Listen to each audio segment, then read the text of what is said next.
Ambil dari kitab Mazmur pasal 78 ya. Mazmur pasal 78 ayat 12 sampai dengan ayatnya yang ke-17.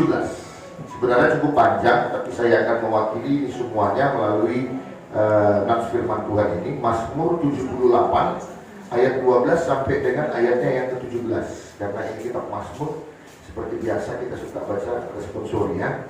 Jadi mari kita juga baca secara responsoria. Saya akan baca ayat 12, Bapak Ibu akan baca ayatnya yang ke-13, ganti-gantian kita sampai dengan ayatnya yang ke-17 ya. Demikian firman Tuhan. Di hadapan nenek moyang mereka dilakukannya keajaiban-keajaiban di tanah Mesir, di padang Zoan.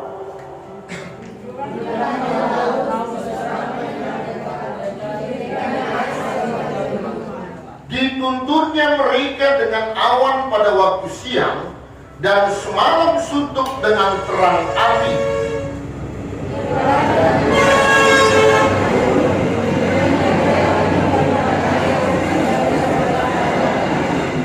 Dibuatnya aliran air keluar dari bukit batu, dan dibuatnya air turun seperti sungai.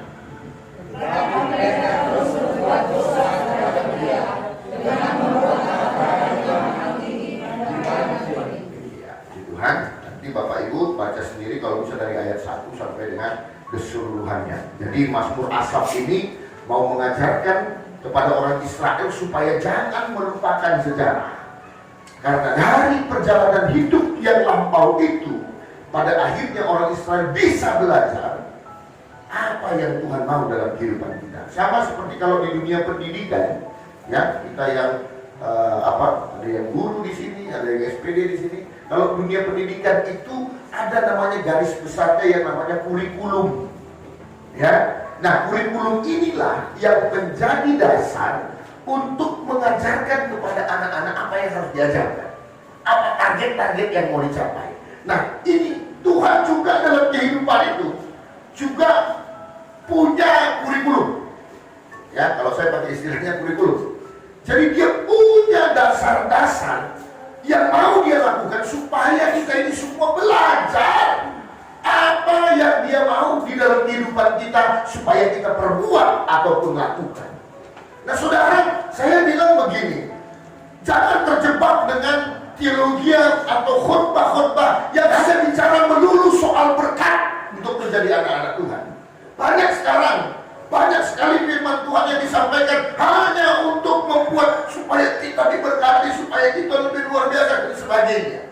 Tidak salah, tetapi seringkali pada akhirnya porsinya sudah terlalu besar, sehingga akhirnya motivasi orang dalam mengikut Tuhan jadinya motivasinya sesuatu yang lain. Akhirnya ikut Tuhan itu hanya supaya hidupnya diberkati. Akhirnya ikut Tuhan itu hanya supaya dia bisa menikmati segala kenikmatan dunia. Bukan itu. Makanya sekarang banyak sekali dibungkus dengan segala sesuatu yang sepertinya menarik dan luar biasa, sehingga akhirnya ada perkataan, kalau kita diberkati, kalau lu nggak punya apa-apa berarti masih banyak dosa yang harus kau bereskan dan sebagainya. Sehingga patokan orang diberkati itu, patokan orang diberkati itu adalah dari seberapa banyak harta yang dia punya. Nah itu hal yang salah. Bukan itu sebenarnya kerangka yang Tuhan mau bangun sebagai landasan atau fondasi dari kita. Ingat ini baik. Saya secara sederhana saja, perjalanan hidup kita ini diwakili oleh satu peristiwa yang besar, yaitu perjalanan bangsa Israel keluar dari Mesir menuju ke tanah Kanaan. Orang Israel ada di negeri Mesir dan posisi mereka adalah budak-budak di sana. Mereka tidak bisa menikmati dengan baik apa yang mereka dapatkan. Mereka bekerja hanya untuk memperkaya daripada tuan-tuannya. Mereka membangun bangunan yang besar, tetapi mereka tidak akan mendapat nama oleh karena bangunan yang mereka ciptakan. Mereka orang-orang yang gak dianggap. Mereka orang-orang yang tersandra. Mereka orang-orang yang tersiksa. Mereka orang-orang yang sangat terbatas kemerdekaan. Tuhan hadir kembali mengingatkan kepada orang Israel, hey, aku ada. Aku sudah terlibat kovenant dengan nenek moyangmu yaitu Abraham. Akulah Tuhanmu, engkaulah umatku. Saudara, orang Israel kemudian akhirnya keluar dari tanah Mesir. Apakah mereka keluar dengan jalan yang mulus? Apakah mereka dengan simsalabim abrakadabra dari Mesir langsung teleportasi langsung menuju ke tanah Kanaan dan mereka mendiami itu dengan tenang? Tidak. Inilah realita yang harus dihadapi oleh orang percaya. Artinya apa? Ketika kita sudah di dalam Tuhan, stop untuk berandai-andai. Wah, saya pasti akan diberkati Tuhan. Saya pasti akan jadi kaya. Kalau saya dulu miskin, saya pasti akan kaya. Kalau saya sakit suatu penyakit, saya pasti akan disembuhkan. Semua bisa, semua ya. Tetapi bukan itu yang menjadi landasan kita sebagai umat Tuhan. Dan melalui perjalanan orang Israel, Tuhan mau ingatkan kita, ini loh kurikulum yang mau kuajarkan kepadamu. Hal yang pertama adalah engkau harus tahu siapa posisimu, siapa kita di hadapan Tuhan. Kalau dulu di TK saya lihat itu, orang Daniel waktu TK itu, saya lihat itu kurikulum materi pelajarannya itu banyak tentang pengenalan siapa ayah, siapa ibu, ya, siapa kakek, siapa nenek, dijelaskan supaya dia tahu pada akhirnya posisinya adalah sebagai anak. Nah saudara, sekarang kita ini sudah seringkali salah kaprah di dalam menjalani kehidupan. Siapa kita? Ini pertanyaan yang penting. Siapa sesungguhnya kita, dan itu yang Tuhan mau ajarkan. Pada akhirnya waktu orang Israel ada di Mesir, tidak ada karena usaha orang Israel sehingga Tuhan menunjukkan belas kasihannya kepada mereka. Tetapi Tuhan sendiri dengan kasihnya mengingat kembali perjanjiannya dengan Abraham. Ini umatku. Makanya Tuhan utus Musa. Ayo Musa, katakan kepada bangsa itu, mereka akan keluar dari tanah perbudakan.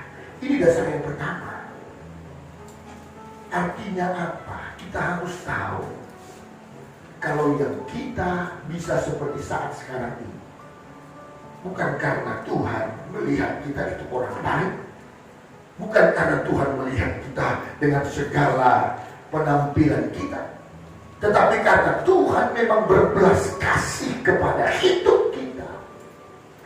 Nah karena itu orang yang tahu posisinya, oh saya adalah orang yang mendapatkan belas kasihan Tuhan, saya adalah orang yang ditetapkan karena Tuhan mengasihi saya, bukan karena perbuatan saya. Makanya kita harus menjadi orang yang rendah.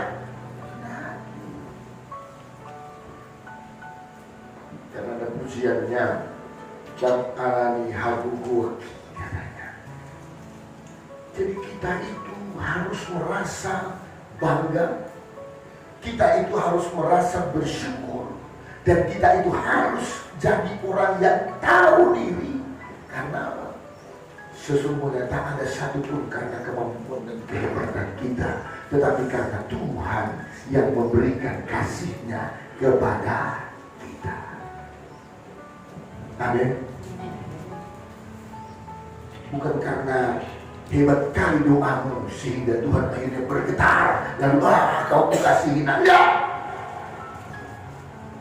Dia tahu kita berdosa, dia tahu kita punya banyak kelemahan, dia tahu kita ada di perbudakan dosa, tetapi karena kasih-Nya dia nyatakan kau harus bebas sebab aku mengasihi.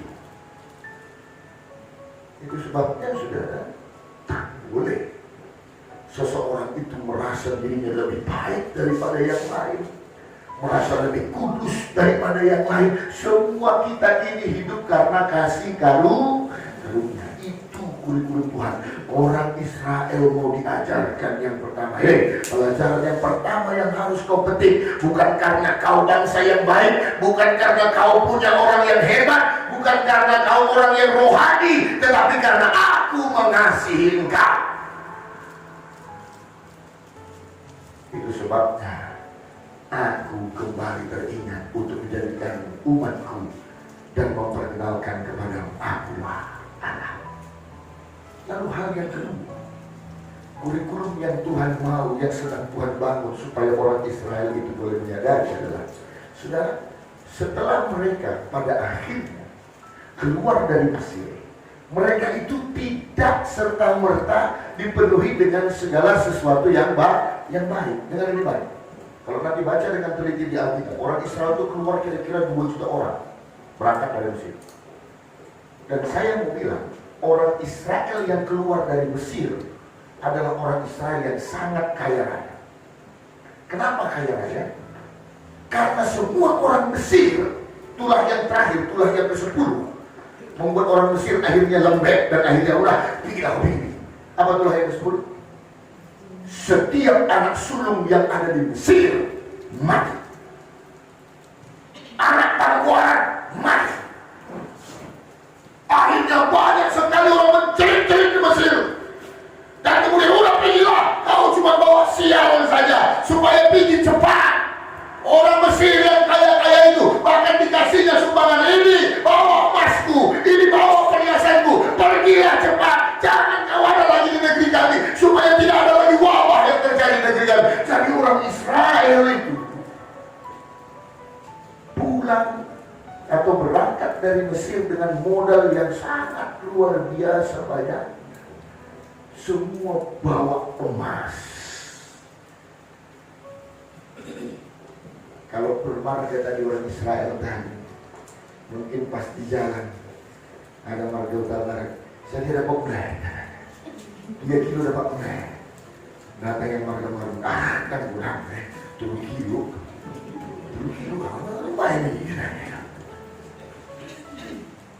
Ada burung tapia juga akhirnya, beda gak pada banyak yang dapatku, 15 kilo. Bayangkan punya emas luar biasa. Bukan cuma sekarang emas itu berharga, dari dulu emas itu mahal dan jadi barang atau komoditi yang hebat. Perlambang kesuksesan, kemakmuran, kekayaan itu emas. Jadi orang Israel itu adalah orang-orang yang kaya. Oke, emas semua ketika keluar dari Mesir menuju tanah Kanaan. Tapi dengar ini baik pelajaran yang Tuhan sampaikan.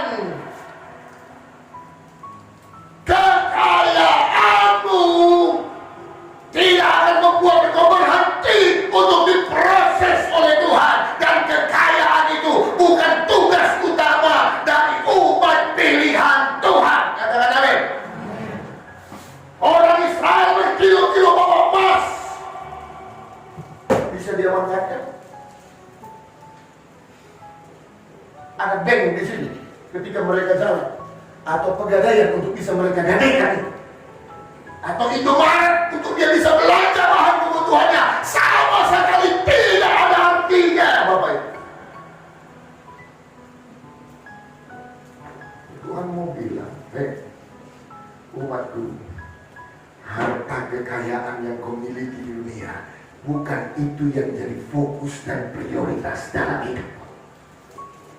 Karena pada akhirnya semua itu tidak akan ada harganya.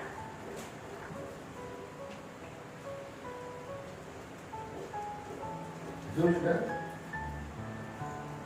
orang Israel punya banyak sekali emas, tapi pada akhirnya tidak dapat dipergunakan.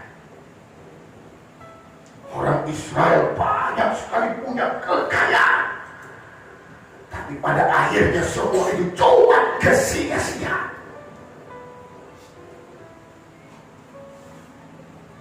Terus sekarang coba kita renungkan dalam hidup kita. Apakah perjalanan kita sebagai umat Tuhan hanya sibuk berkutat di masalah hal-hal yang duniawi saja? Tuhan kasih pelajaran yang cukup telak buat orang Israel. Harta tidak ada artinya di padang gurun.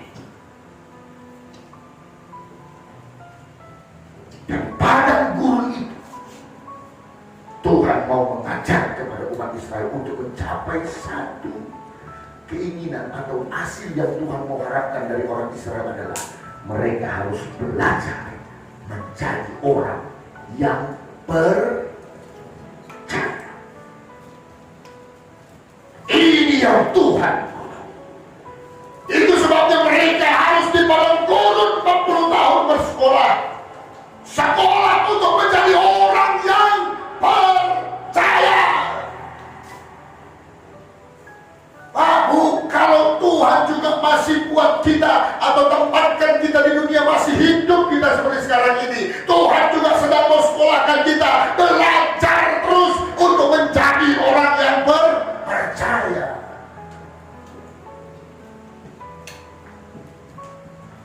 Dan ini pelajaran yang tidak akan pernah berhenti. Oh ya, kurang apa sih orang Israel? Mereka keluar dari Mesir. Waktu itu penguasa dunia adalah Firaun. Mereka keluar dari Mesir bukan karena mereka mau berontak, demonstrasi ini dan itu, menggulingkan penjara. Tuhan yang berhadapan dengan Firaun. Kau keluarkan bangsaku, umatku, kata Tuhan melalui Musa. Wah, siapa kalian? Kami perlu tenaga asing untuk membangun negeri kami. Gak bisa. Apa rupanya yang kau punya hebat? Ingat, aku juga punya ahli-ahli nuzum, ahli-ahli terung. Mari semua! Panggilnya ahli-ahli sihir. Hebat. Ini dia yang paling jago. Marga Sinaga ini. Ayo Sinaga, buat ibumu. Buat dicapakannya tongkatnya. Berubah jadi ular. Oh lihat itu kan si Firaun. Sinaga marga ini. Datang Musa. Dia juga lempar tongkat. Dan tongkatnya juga berubah jadi ular. Dan ular ini memakan hidup-hidup ular yang dibuat oleh Sinaga dan dibuat oleh penyihir orang Firaun. Sudah, Tuhan buat tulah yang pertama sampai dengan 10 singa Mesir akhirnya geger luar biasa. Karena jago orang Israel tidak. Orang Israel betul lah, mati semua anak sulung. Cuma kami di tanah Goshen ini yang tidak mati anak-anaknya. Karena Tuhan suruh taruh darah anak domba di tiang rumahmu. Kami cuma yang tidak mati. Semua di Mesir orang menangis karena apa? Anak dan orang tewas. Orang Israel lihat bagaimana Sungai Nil berubah menjadi darah. Orang Israel melihat bagaimana wabah, belalang, katak dan sebagainya dilihat oleh mereka. Ketika mereka keluar lagi, mereka juga melihat bagaimana laut terbelah menjadi dua. Terus Anda pikir orang itu jadi percaya? Enggak. Jadi dengar ini baik. Banyak yang mukjizat yang kau terima pun atau yang kau lihat pun tidak akan menjadi ukuran bagimu untuk menjadi orang yang percaya. Itu sebabnya bagi Tuhan mukjizat tidak yang terutama, tapi hatimu dan belajar untuk percaya. Orang Israel lihat itu semuanya, tapi pada saat mereka akhirnya bosan dengan makanannya, bagusan di Mesir, masak di sini. Makanannya gak enak, gak ada. Gimana kita jalan ini? Bagaimana nanti perjalanan hidup kita? Tuhan kasih mana. Ketika dikasih mukjizat mana datang tiap pagi, apakah orang Israel langsung jadi orang percaya? Enggak juga. Saat gak ada air minum mereka bersungut-sungut. Bagaimana kita ini? Tuhan keluarkan air dari batu. Terus mereka percaya tidak, sepanjang di padang gurun Mereka berkumpul hanya terhadap satu, berkumpul untuk bisa mempercayakan hidupnya kepada Tuhan. Apapun ini goal. Jadi umat Tuhan ini orientasinya bukan kepada dunia, orientasinya untuk belajar mempercayai kepada Tuhan yang menjadikan kita umatnya. Belajar untuk tetap melihat Dia sekalipun sekeliling kita begitu mengerikan.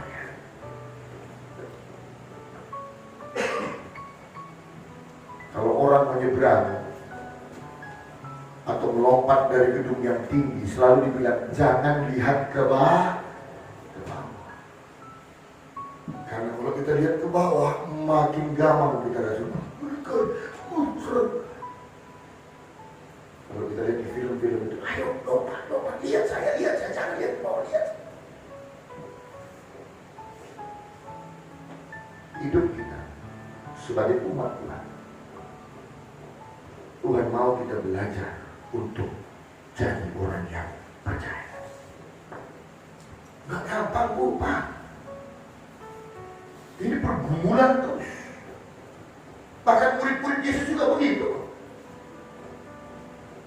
5 roti 2 ekor ikan, orang itu lihat bagaimana 5 orang makan.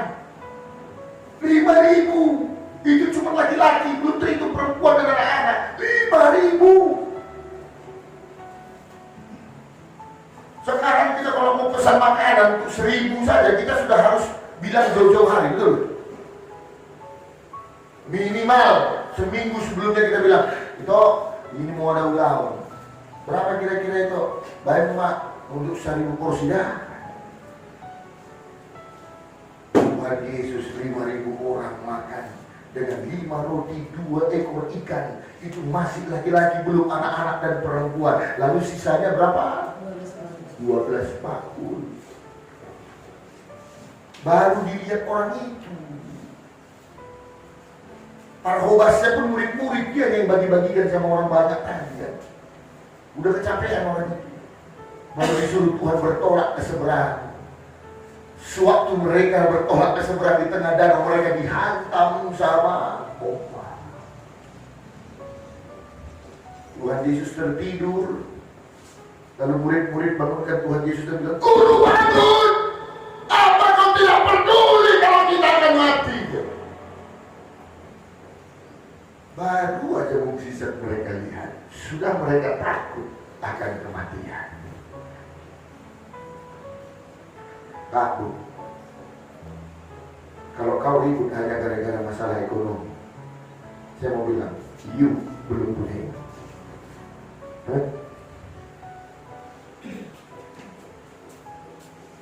Kalau kau hanya ribut, akhirnya rumah tanggamu udah berhabis, hanya gara-gara persoalan apa yang belum kau punya, Anda belum punya iman.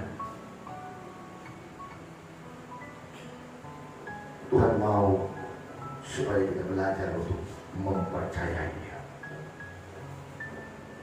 Itu sebabnya kalau dulu di kuliah kami, we walk by sight, we walk by faith, not by sight.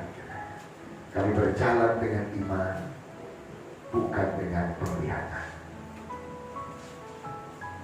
Karena ketika kita punya iman, kita melihat dan mendekat kepada Tuhan yang besar, barulah kita akan melihat ternyata masalah kita itu gak ada apa-apanya bagi Tuhan.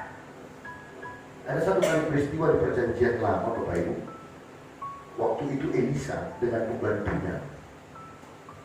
Waktu itu Elisa dikepung sama tentara Israel, mau membunuh dia. Pembantunya udah takut, aduh Tuhan, mau lompat Elisa. Kenapa kau takut, kata Elisa? Itu adalah prajurit membunuh kita.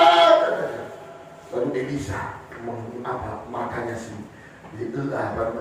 diusapnya mata si pembantunya ini. Kau lihat siapa yang sama-sama dulu. Dilihat. Lalu terbuka mata, ternyata tentara Tuhan ada berkuda di atas semua lereng gunung. Wah, gitu banyaknya. Barulah si pembantu dan rupanya pantaslah kau nggak takut ya Tuhan, karena ternyata Tuhan ada untuk berikan pertolongan. Mari lihat dengan cara pandang Tuhan, melihat segala sesuatu, kenali Tuhan. Imani siapa Tuhanmu. Dia Tuhan yang berkuasa atas hidupmu. Bisa dimakan emas tadi. Waktu orang Israel bawa berkilo-kilo emas keluar dari Mesir. Siapa yang kasih makan orang Israel? Sempat orang itu berdagang? Sempat orang itu bermodal jualan? Sempat orang itu ngupas pinang lalu dapat upah dari sini?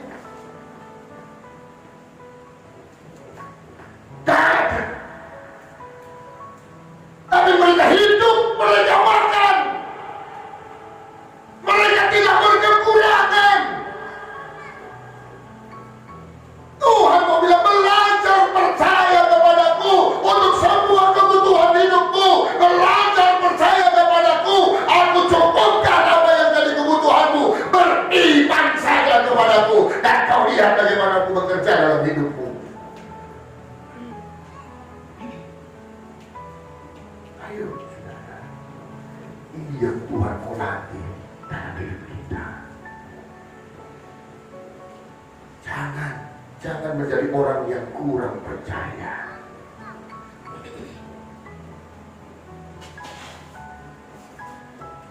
Kayak cerita kemarin waktu kami ke Hotel Niagara, kebetulan malam itu kan sampingnya. Jadi di tengah perjalanan sudah gelap gulita. Mulai dari Siantar, Simpang 2 sudah mulai gelap. Masuklah kan, kayak hutan-hutan gitu ya kan. Saya takut di sidangnya sama sekali. Waduh, kemana bedanya? Gelap kali. Ada monster lagi menjerit-jerit di mobil. Sampai sekarang kalau saya bilang dia kita nginap di Niagara, enggak, jokan. Main-main ya kan. Mama dia begini, bagaimana itu? Wah, tapi sekali ini lagi, mari, udah lah putar balik kita jadi. Akhirnya saya marah. Bodoh, kenapa gak percaya? Kamu itu anak saya, mana mungkin kau akan kubiarkan? Mana mungkin kau akan kusesatkan? Kalau harus melewati hutan saat ini, kalau harus melewati kegelapan saat ini, kan ada saya, kau tidak sendirian. Tuhan juga mau katakan hal yang sama buat kita. Saat itu kesusahan, mungkin pekerjaan belum dapat, mungkin sekarang penghidupan masih seret, tapi Tuhan mau bilang, apapun dalam hidupmu, aku bersama-sama dengan engkau. Ketika kita tahu dan imani Tuhan tidak pernah tinggalkan kita, everything's gonna be okay. Semua pasti baik-baik saja. Amin, Bapak Ibu. Ini khotbahnya berseri. Jadi hari ini cukup 2 hal saja. Minggu depan kita akan lanjutkan lagi dari seri yang sama. Nah, saudara, 2 hal ini yang kita mau coba belajar untuk percaya, belajar untuk melihat dari cara pandang Tuhan. Tak ada satupun yang terlalu besar bagi Tuhan yang kau sembah. Amin. Dan tak boleh kita membanggakan diri kita sebab apa? Tuhan yang pilih kita. Tak ada satupun karena kehebatan kita. Kalau Tuhan sudah pilih kita, Tuhan juga akan pelihara kita. Amin. Sama seperti kalau orang menikah. Ya kan? Kalau sudah diambilnya seorang perempuan, maka dia bertanggung jawab atas perempuan itu. Amin. Dalam segala sesuatunya. Begitu juga Tuhan. Dia pun akan bertanggung jawab atas kehidupan kita, sebab Dia yang sudah memilih kita. Dan percayalah, bersama-sama dengan Tuhan, semua pasti akan baik-baik saja. Karena itu, belajar untuk mempercayai Tuhan. yang mengasihi kita semua. Amin. Kita bersatu di dalam doa. Terima kasih Bapa kami yang baik, terima kasih Allah kami yang hidup. Kami bersyukur Tuhan untuk kebenaran firman yang sudah mulai kami dengarkan pada minggu hari ini. Bapa, Engkau mengajar kepada kami supaya kami menyadari diri kami. Sungguh kami adalah orang yang Kau pilih ya Tuhan. Kami adalah orang yang mendapatkan belas kasihan-Mu Tuhan, mendapatkan kasih karunia-Mu. Karena itu Tuhan ajar kami untuk menjadi rendah hati di dalam setiap kehidupan kami. Tak ada satupun sebagai manusia yang bisa kami banggakan. Tak ada satupun Tuhan yang menjadi kekuatan dan membuat kami merasa lebih daripada yang lain. Semua kami sama, orang-orang yang Kau kasihi, umat yang memang Kau pilih, yang Kau selamatkan ya Tuhan. Semuanya karena inisiatif Tuhan. Ajar kami Tuhan untuk belajar mempercayakan hidup kami di dalam tangan pengasihan-Mu. Belajar Tuhan untuk tidak mengandalkan dunia ini, tetapi mengarahkan pandangan yang hanya kepada Tuhan saja. Belajar untuk percaya Tuhan pelihara kehidupan kami. Tuhan tidak pernah tinggalkan kami. Tuhan ada di setiap musim hidup kami. Terima kasih Tuhan Yesus. Hamba percaya firman-Mu akan tinggal tetap dalam kehidupan setiap anak-anak-Mu. Setiap kami akan memulai sesuatu yang baru, menyadari kehidupan hidup kami, dan kemudian Tuhan, kami belajar untuk mempercayai Engkau dalam setiap hidup kami. Ini doa kami Tuhan, ini ucapan syukur kami. Kami percaya firman-Mu tidak akan berlalu dengan sia-sia, tinggal tetap bertumbuh dan menghasilkan buah yang lebat dalam hidup kami. Dan kami akhiri kebenaran firman-Mu pada pagi hari ini dalam nama Putra-Mu yang kudus, Yesus Kristus Tuhan dan Juru Selamat kami yang hidup. Kita yang percaya dan diberkati bersama-sama kita katakan amin. Haleluya.